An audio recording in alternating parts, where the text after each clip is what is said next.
Hey, welcome. You are on the Scale with Speed show with Judge Graham, where I bring you all the time amazing guests. And today is no different. I've got Mr. Ogden right here. My boy's become a friend over the last couple of months. This guy is an amazing story, amazing college athlete, then went on to be a pro athlete, and then now is on a journey where he's helping people. He's motivating big companies. He's public speaking. He's talking about overcoming obstacles, productivity, positivity, and profitability. Welcome to the show. How you doing, Judge? Thanks for having me on, man. Excited to have you. So tell everybody just a little bit about you and your background, just to kind of level set everyone. Yeah, my name is Marques Ogden. I'm originally from Washington, D.C. I'm the younger brother of Jonathan Ogden, who's a Hall of Fame left tackle for the Baltimore Ravens. I went to Howard University, had a great experience, played 4 years as a starter, as an offensive tackle, got drafted to the National Football League by Jack Del Rio and James Shaq Harris, James Shaq Harris was actually the first black quarterback in the National Football League back in the early 60s, which is a great accomplishment. Yeah. After my NFL career, I transitioned into a successful business owner, and I scaled the business, but I didn't scale it profitably because I ended up getting overextended on payroll and labor and extra costs I didn't really count on as I was growing. And by the time I got into year 6, it caught up with me, and I went bankrupt in 2013. I don't hold any ill will. I'm not begrudged in any way. I don't take it personal. It was just business. Things happen like that. I've let it go. And now I'm a national keynote speaker, best-selling author, and I also do leadership coaching. I help people who might be stuck in how to progress from level B to level A, or from level A to level A++. It really depends. And then my keynote speaking could be for clients like JP Morgan, the Home Depot, the National Football League Players Association, retired players, it could be individual teams, it could be college football teams, it could be AXA Advisors, who's going to be up here in New York City in September. It really just depends. So it could be a leadership talk, transition talk, diversity and inclusion. It really depends on what the client's looking for. That's awesome, man. And one thing I love about you, and this is we talk about this. I believe team, right? Which both you and I experienced. You experienced it on a professional level. I did it through the collegiate level. What it takes to be a part of a team, and how important it's to be with the team, and what it feels like to win and what it feels like to lose. And when you lose, knowing that you got to keep going to make it to that win. So, a lot of these people that are, probably watching and listening, they go, hey, this guy, had it, somewhat easy. I hear a lot of the time it's, it's lucky. Oh, you're lucky you played your NFL player and, it was handed to you. That wasn't the case, right? I mean, you had real struggle. You grew a business. You hit the lowest low, which I can relate to because I did the similar thing. And then you dug deep, right? And you figured it out, and you did what you had to do for your family, and you came out. Talk about what that feels like for those people out there that are struggling, going, man, I can't do this. I can't build a business, and I can't overcome that. Let me tell you one thing. The number one thing studies show that makes people successful is not good looks, it's not social interaction, it's not luck. It's pure grit. Do you have the grit to go from beginning to the end? And people don't understand that's exactly what happened to me when I was doing everything with my business and lost everything, even in the NFL. It's the same thing. I wasn't a first-round draft pick. I was a sixth-round draft pick. I mean, I could have been cut immediately when I got to the field. I mean, they put up some money into it, but not a whole lot. Right. So I had to prove and work and earn my spot every single day. And, it's amazing how everybody thinks, oh, this guy, you're a successful speaker because everybody wants to hear you in the NFL. That's not the case. Right. That was probably the thing I did most wrong when I was trying to become a speaker. Was I leaned on the whole thing of, hey, you know what? I'm a former NFL athlete. You should hire me, That's not the case. I mean, so now as a keynote speaker, I really focus on how can I help inspire my audience and people that are listening to achieve greatness in their own lives. Once I started inspiring people versus motivating people, I got hired so much more. So it's really about all that kind of stuff, Judge, just figuring out what makes you different. What makes your business special? What makes you have the drive to push forward? If you can figure that out and then have the grit to see it through, you could be successful. People like Damon John or Mark Cuban or, Dr. Jerry Buss when he was alive, all these people, they didn't start out having this great success. Right. They had some type of process. And that's the same thing with me in speaking. It just didn't happen overnight. It took a long time for me to get from point A to point B. Yeah, you're right. I mean, and I love that word grit, right? When you talk about that word grit, that means so much, right? I mean, so many people, and I talk about this a lot, it's easy to dream, but it's harder to make it a reality through that action, right? And grit is what does it, right? Oh, grit is absolutely the number one thing that you have to push through in any business. Right. What you do as far as your being marketing, sales, your approach. My business is a keynote speaker, professional athlete, musician, author. It doesn't matter. If you don't have grit to see through to the end, you are absolutely going to be finished in this business. And another thing, they were talking about what makes high-performing achievers successful is they all have consistency. The consistency to do something every single day, every single play with a high effort and intensity. That is what makes people special. That is what drives people who are always high performers. LeBron James, Tom Brady, they are all high-performing achievers because they all have this thing of want to be consistent with what they do. Right. So what is your, because a lot of people don't have a why, and it's tough, man, to get up and do what you're doing and to get on planes and to be away from your family and to keep pushing, right? I see some of the family in the background there. I know it's perfect. My kids will probably pop in here in a minute too. So what can you tell people? What's the why? I mean, how do you stay that motivated, right? Because I think people get in this rut of they get fired up, but then when they have to do it consistently and it gets tough, the difference in the ones that excel and then fail is they give up because it gets too tough. So how do you keep people motivated? Let me tell you something. I have two whys to why I stuck it out as a keynote speaker. Number one is my family. My wife stuck beside me when I was going through my bankruptcy. Everything was going to crap, and she stuck with me to support me in my endeavor. I'm never going to forget that. So that's my number one why. The number two why, Judge, and to be really totally honest with you, I became a statistic. Unfortunately, when I went bankrupt, I became a statistic like like some NFL athletes. And I didn't want to stay that way. Yeah. So that was my why. I wanted to show people that, yeah, I made a mistake, but I could fix it. And I could actually get myself going in the right direction by having that grit, by having that determination. Right. So my two whys were my family, of course, my wife, because I had my stepdaughter at the time, but my daughter wasn't born yet. But my wife was my number one why. And then number two is just I didn't want to stay a statistic like I had done when I had gone bankrupt. Because about 78% of NFL athletes, that's one number that I've heard from a league office, is somewhere around 40 or 50%. Either number is not good. Right. Go bankrupt after their first 2 years of being retired. Yeah, wow. Either way, between 40, 50% to 78, it's no good any way you put it. Yeah. And I became that statistic. So I wanted to make that change. Yeah, no, I love that. And then it's tough to teach people about a why, figuring out how to have a why and to have purpose is a tough thing because not everybody is on board with that.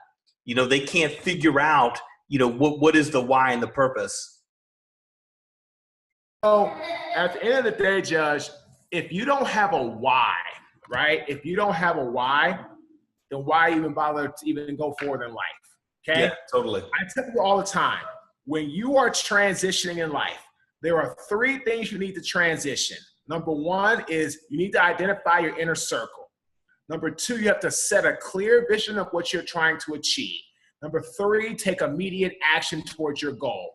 So again, inner circle, vision, and to take immediate action.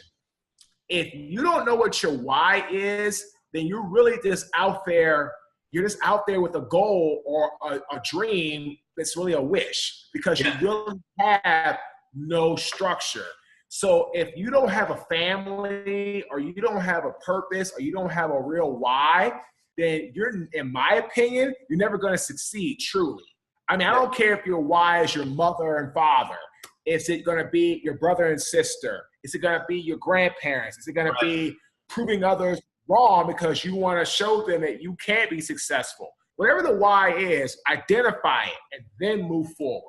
Yeah, one thing you just said that I love, and we're kindred spirits in, is you used your inner circle, and I use the word tribe a lot, right? I mean, who's in your tribe, and I talk a lot about, listen, if you want to surround yourself with, if you look around and you look at your closest friends, what their financial situation is, what their weight is, what their marriage is, it's probably similar. It could be similar. You need to make sure you're building a tribe with people and individuals that are going to bring you up and make you better, right? Make you want to do better, encourage you, be supportive, be positive. For me, that's so important, right? And I think a lot of people start to lose sight of that, right? If you're around people that are constantly negative and saying, well, you can't do that, right? You just declared bankruptcy. Like, you shouldn't be thinking that way. That's a problem, or if, you're like, you've been on this weight loss journey, man. I'm so proud of you. You look like a DB now instead of a lineman. But that's awesome. But you know what, man? You make a good point. Get a tribe. Like Isogenics, well, first of all, social media got us connected. Isogenics took it to the next level. And now you say, hey, Marques, I'm doing a podcast. Can you come on for me? Sure. Like, you supported me, I'm going to support you. That's the way business works. That's what a tribe does. They support each other, because there's so many people out there in the world that are negative, that don't want to support anything other people are doing, or they are the worst. They are the fake pretenders that are really saying, oh, I've got your back, and then in reality, talking bad about you to somebody else. Yeah, totally. My tribe asked me for something, podcast, radio show, talk about this, leadership coaching, keynote, where you going, anything I can do to add value to somebody else's brand that's helped me. Yeah. And it's just through a conversation, support, this positivity on LinkedIn. I had a guy today on my LinkedIn who made a comment, I started like a whole comment stream about how, mindset, you have to have a championship mindset to be great and leave a legacy for your work. Well, he made a comment about supporting veterans, and I, of course, said I support it. He started this whole little thing, which is fine, about his event, what he's trying to do, and all that. Right. So, but I say, you know what, man, this guy has liked almost a lot of things on LinkedIn every day. Yeah. He's always supported me every single day. And why can't I let him put out some stuff where he knows it's not going to be seen on his page as much as it would be on my page? Right.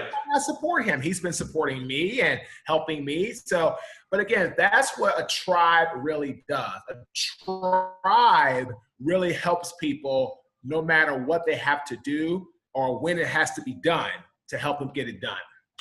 Yeah. And it's key, man. I've seen the evidence, and, similar, relating it back to sports. I mean, that team is a tribe, right? And I think people, have to focus on surrounding themselves with those people that are going to help them get them to the next level, whether it's a team, whether it's in business, whether it's family, but you got to have that support network. You talk about your wife. I mean, I can tell, right? I mean, just through conversations and text, she's an amazing woman, but you guys are a tribe, right? Y'all are aligned and supportive, and that's important. I mean, how important do you think it is to have that support to be successful in business? And especially as you're raising a family, it's something that's critical, I think. Oh, yeah. If you don't have the household dynamic balance, weight shifts, weight scale of how to make things work from a family perspective to business, to personal, to all, you're just doomed. You're just doomed. Right. And that's why I believe there's such a high divorce rate, athletes, professionals, everybody, because you don't have that type of dynamic where the mother and father are communicating with what's going on, and the vision and the actual, plan of action, taking the action. Like my wife, a few months ago got gung-ho with Isogenics. So, if I didn't get on board and support her, that could have caused some rifts, because that's what she wants to do. She's focused on it. She's lost weight. She's happy about it. So if I wasn't supportive of her, that would cause tension, sure, I feel, in our household. So it's like, oh, there you go again, that isogenics thing again. Oh, there you go. And it's funny, man. I've met so many people. So I've met some women that are part of our group, and they're great women, absolutely phenomenal. And their husbands or significant others aren't on board and are supporting. And I can tell that it's causing some type of, shall we say, dissension in the house. Yeah. Dissension in the house over that vision. I feel the other person really can't achieve maximum success.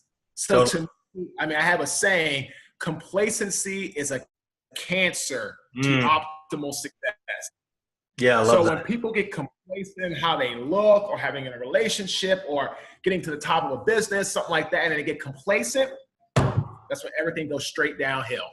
I agree. Let's talk about recurring revenue. So I posted something the ottle day, and then we traded a couple of texts, and you're like, man, I love that, right? I'm writing on my second book now, and it's going to be called Mastering Recurring Revenue. And I believe in the new economy and the society, we've become a membership-based or subscription-based. And if you can start selling and creating something that has a need, and you're getting it recurring, right? And you're living this right now with Isogenics, right? The power of scale and repeatability, and then there's this compound effect, right? How important when you're out motivating and talking to people is recurring revenue? Let me tell you this. This is why I love working with my speaker manager, Ms. Donna Baptiste, because what happens is when I'm working with a professional like that, I start getting more speaking engagements. More speaking engagements leads to a bigger platform. Mm-hmm. When you have a bigger platform, you're able to take what you do, and your word kind of becomes gospel, and people start buying a piece of you. And I feel that it's so important, because that's when you can start making money while you sleep. Yes, I love getting paid to go out in keynote, all that kind of stuff. I love it. But if I'm able to take my abilities and put it onto an online course, yes. And I'm like, how do you think Tony Robbins makes $15, $20, $25 million a month in his stuff? Same thing Grant Cardone does. Same thing, Brandon Bouchard. Like all these guys, they're taking their platforms, and this is in my business as a speaker. Yeah. They are developing subscription-based $17 a month, whatever it is, for access to their content. Right. When you have content that is out there in a very accessible way for an affordable price, you're going to build recurring revenue.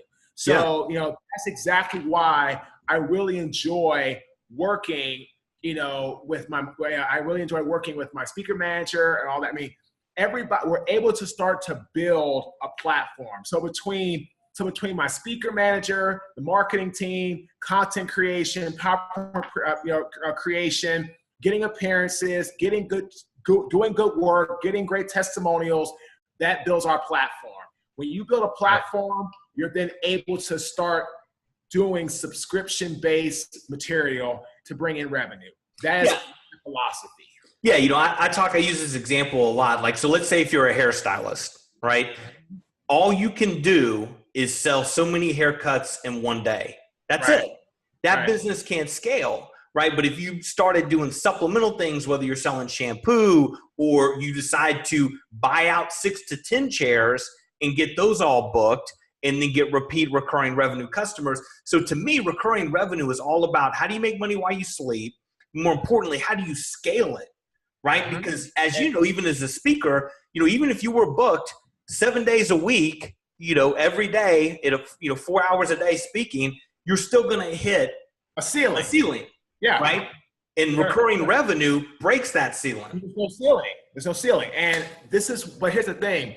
In order to do that effectively, you have got to have a platform first. Amen. I've tried doing some online stuff like that in the past, and it didn't go. I was probably about 2 years too early, and I was not good at putting out consistent content. Mm-hmm. You know, I was good at speaking, getting some photos, something like that, but it's more into like doing vlogs and doing talk on sales, doing talk on trust, doing talk on, appearances, doing talk on scalability, doing talks on, stage, performance or stage, presence. I mean, creating all kinds of content is so imperative.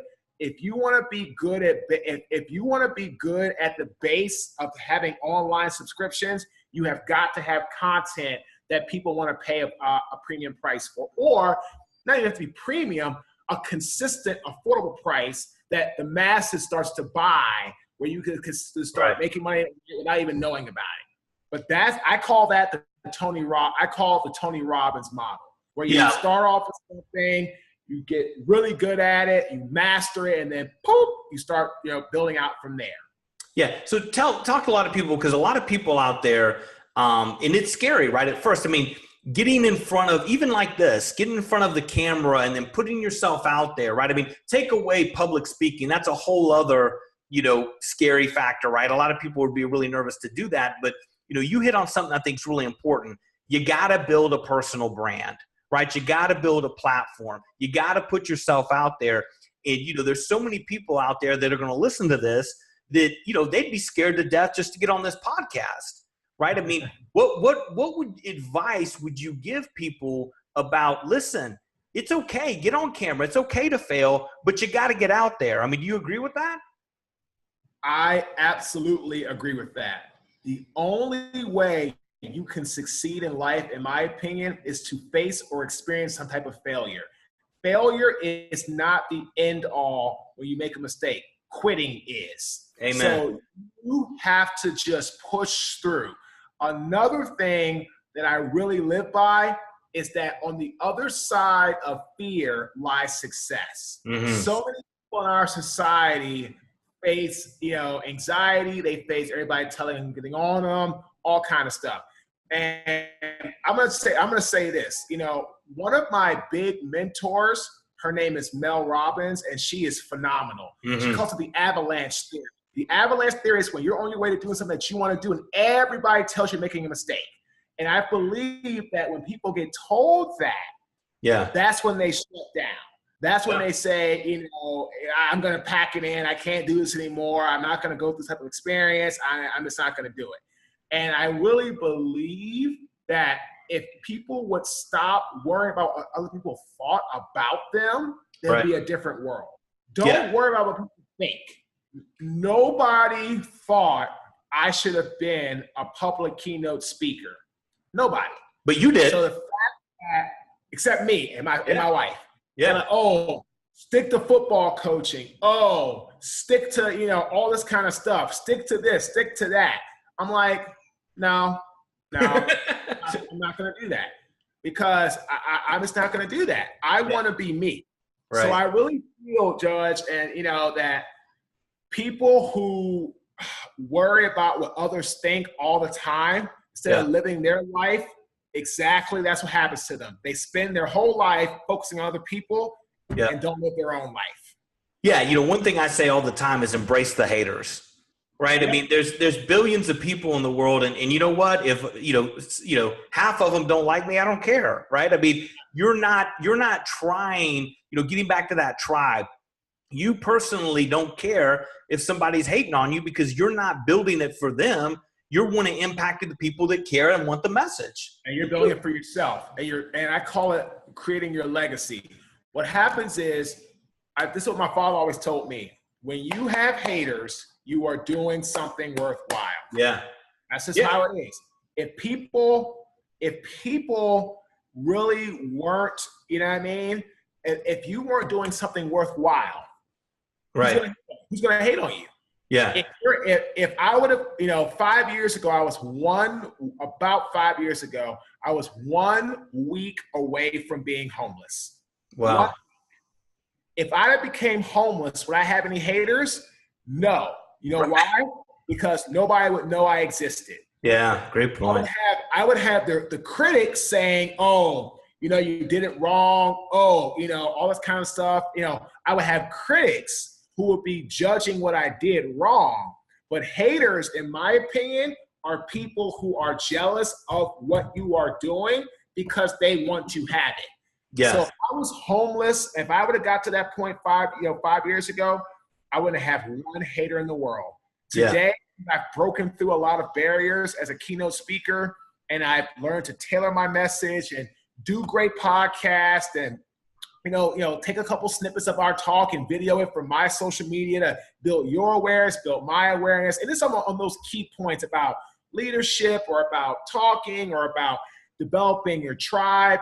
And it's putting out, again, more content. It's more consistent content for you, for me. And now people are going to hate on me more. That's fine. That's cool. Yeah. One thing I say all the time is there's 3 stages of it, right? And you hit on the first stage. It's like, hey, listen, if I'm dead broke and I'm homeless, nobody's even going to know, right? So people will ignore you, then they hate on you, and then they envy you, right? Yep. Right. So I saw one of your shirts that said that. I think you had a shirt that said that. Yeah, or a quote or something. Shirt made up. I saw it online for sure. Yeah, I saw it on. Yeah, it was online, but I've seen like the whole thing. Like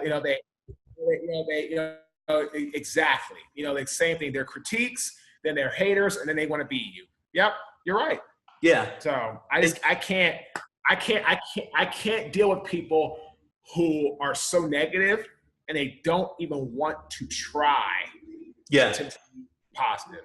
Yeah, it's probably they're self-concerned, right? They have their own issues, and it's their way of venting that. So I tell everybody, just push past it. Just focus on your goal, focus on your why, and keep pushing through, right? And this is why I have people, guests like you on that have been at high highs, then low lows, and then back to high highs, because this life is a journey, man. It's a roller coaster, right? There's going to be ups, there's going to be downs. If anybody that I've met, I tell people all this time when I keynote speak, if somebody in this room says that they've never had a problem in life, I'm going to call them a BSer, or I'm going to call you very just self-indulged that you don't even want to admit to others that you've had struggles. Yeah. Every single person's had a struggle. The people who come out on top are the ones that push through the struggle. And it's like they're the ones that think beyond the fear. Hey, I love that. And you're scared, you still can think beyond the fear. What a great thing. So let's do this. Let's end on one piece of advice, and then I want to tell the audience everywhere where they can find you, follow you, all those different things. So if out there you've got a listener, whether they're starting a business, they're in a business, or they're going through bankruptcy, what would that one piece of advice be that you'd give them? The one piece of advice I would give you is no matter what you face, just continue to have grit and continue to persevere through all of the dark days. You're going to have dark days when you lose a job, you go bankrupt, you're supposed to collect payments, someone doesn't pay you. When things are just tight around your neck because you've got, family issues or, relationship issues or issues with your children because things just go bad, business, finance, all that kind of stuff. Just persevere and have grit through the dark days. If it's a health-related thing, that's a little bit different. Then you start figuring out, okay, what's going on in my life? How can I fix things? But if it's just like financial, or it's just like something like that, where you just had you lost everything, or you've gone through a bankruptcy.